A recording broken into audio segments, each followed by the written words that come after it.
Update. My wife wiped out our son's college fund and ran off with her boyfriend. I was crushed until my 10-year-old son grinned and said, "Dad, it's fine."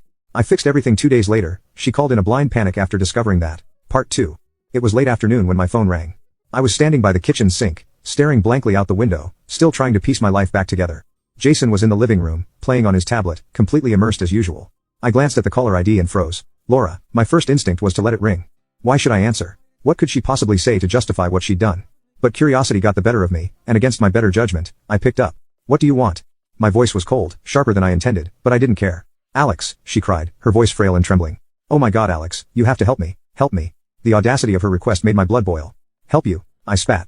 "You emptied our son's college fund and ran off with your boyfriend. Why on earth would I help you?" "Alex, please, just listen to me," she begged, her voice cracking. "Something's gone wrong, everything's gone wrong." I leaned against the counter, gripping the edge to steady myself. "What are you talking about?" "It's Damien," she said, almost sobbing now. "He's gone, just disappeared. All his accounts are frozen, and so are mine.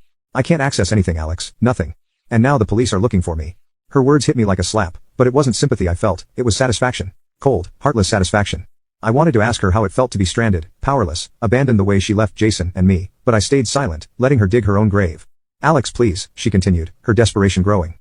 "I don't know what's happening. I don't know who did this, but I need your help. I'm stuck in Miami with no money, no ID, nothing. Damien said he'd take care of everything, and now he's just gone." "Sounds like a real stand-up guy," I said dryly, unable to resist the jab.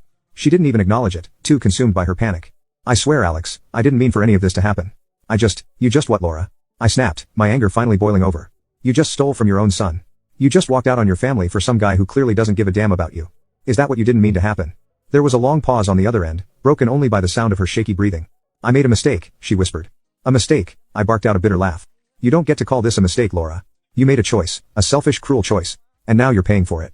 "Alex, please," she said again, her voice barely audible. "I have nothing, I don't know what to do, I need you." I opened my mouth to reply, but before I could, Jason appeared in the doorway holding his tablet.